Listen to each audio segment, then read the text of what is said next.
galanni haa ga'u. Ammoo wanni niin guddoo dhiira daran galatoonfachuu barbaadu obboleeyyan kiyya kashamarranii akkoo Ammaar haadha Ammaar akkanumattis obboleettiin tiyya Muluukaallee na mul'atti pirootokoolli keessan akkuma eegametti kabajaa fi jaalala guddoon isinii qaba.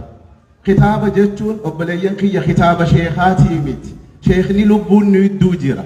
Wanni ilma namaa jijjiira. Wanni nuti barannee asii biyya itti bulchaa jirru nama itti gorsaa jirru barnootaa beekaa. Kitaaba sheekaa reefu doktorri gulaalee jira. Ankara biraatiin hin gulaan. Namni yogguu lafarra jiraatu mul'ata qaba. Kitaaba kana keessa mul'ataa jira. Kitaabni kun dhalootaa fi guddina ilmi namaa namni arraan tana if jijjiiruu barbaadan hundinuu jechuu namni if jijjiiruu barbaadu mul'ata qabaachuu qaba. Kitaabni kun mul'ata guddaa nutti argisiisaa jira. Maaliif naaf galatoon maaliif seetan mul'ata jechuun kitaaba keessatti argama. Arra baabaan kitaabni isaa barreeffamee wahayyuu namni dhaloota irraa eessa akka gaa kitaabni kun yoo dandeessan namni hundi mata fudhadhaa. Akkuma reefu doktorri jee fuula 200 qaba.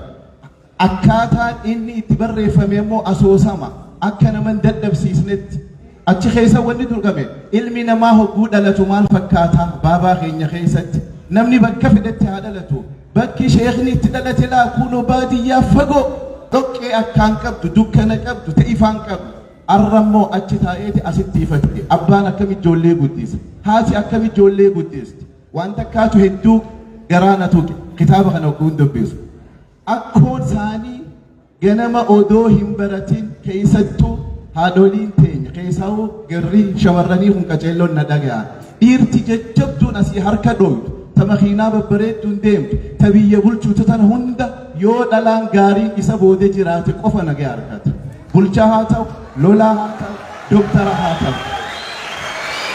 Kanaafuu jireenya shee'amiin keessatti haadholiin hangam takka murtii akka qaban akka odoo ifiin baranne nama barsiisuu danda'an nu garsiisa. Tabiraa hoo abbootiin hogguu ijoollee guddistu ijoollee isaanii baabaadhaa hojii itti heddummeessu. Wanni ammaas ajaa'iba ta'u baabaa shee'amiin hangafa Ammaar hangafa seenaan akkatti wal harkaa fuudhan laala.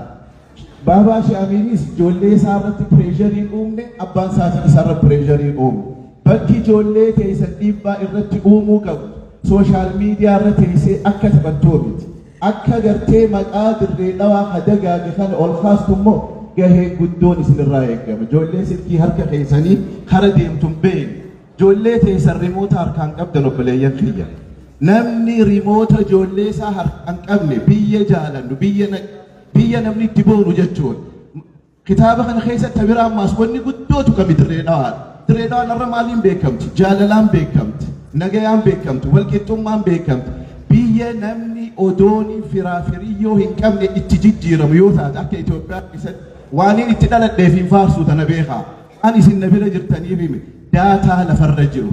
Namni afaan hin beekne fira hin qabne magaalaa tana dhufee ka masgiida jala bulu, ka mataskaana jala bulu, ka bakka fedhe taa'e irraa dalagatee irraa jijjiirama. Yoo hanga inni badiin balleesse namni abbaa kanaa joon jiru. Anamma amata 17 booda ogguun magaalaa tana dhufe wanni inni harke maali? Komishinar faan galata guddaan qabaa fi magaalaa nagayaa halkan sa'aa 6 baajaajii horte. Kun ammoo waan xiqqoodhaan miti. Kun hundi kitaaba shee'amiin keessa jira.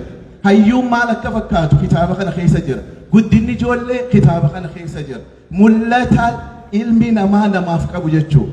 Sheekni keenya sheeka kitaabaa qofaa miti. Sheekotii teenya kabajaa gurguddoo qaba. Sheekotii jajjabduutu amma bahu jira. Ustaaz Hakimillee nas jira. Galatoomiyatillee waan gaarii godhaa jirta. Maaliif seetan? Dhugaatti himaa ijoollee teessanii sossobinaati. Dirree dhawaa fakkeessa obboleeyyan keenya haastattaa ohoon ijaa gurra tahanii awwaan ajaa'ibanitti ta'u ijoollee takkaan gaafadhe fuudhuuf deemta. Manguddoo yaammachuu deemnaa jaan eenyu yaammattan jennaan Khadiiroo fi Ibraahim barbaannaan anjaa. Hay niqaaf barbaaddanii jennaan indee bara dirree dhawaa tana siitu irraanfate malee jarri kun nutti dhihoodha. Namni hogguu si jaalate wahayyuuf si barbaada. Garuu yoo maqaa jara kanaa eegu ka barbaannu taate mul'ata haa qabaannu.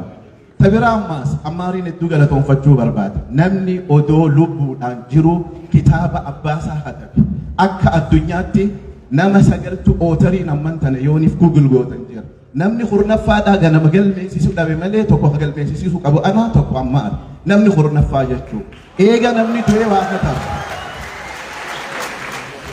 خردومات تندم كتابة كانوا جودو بيستان presentation سينا دا تخيسة تركيدا أتخيسة إخبوسا أكا هواسا فافو غودا علمي غرغدو تو إسين هركة جراتي إسينيس بريسا لفخايا وان بري فمي لفخايا ميمولد علماء تو غرغدا هن كتب منيف من غدو شيكوتي غرغدو غلجيسيتو تو غرغدو كتابة فرنجي دبسا جرو بليان كي يواني تكتك نوغلو واني ددو أفانا تبيتون غندا تبيتون كتابة كتبه ممو يودن ديسا إسين هندي متمتت منقل فدا وبليتين تياريف وقواس الرابوت وانت كان يا جيست خلي تيك توك خيرتين سهيب وجوان تقول قديس انتلتي دبراتك كسلكي تياربات دي مالنا جت أماريو هيرمو باتي يو ربي صداتين اتنا هيرم سيسي جت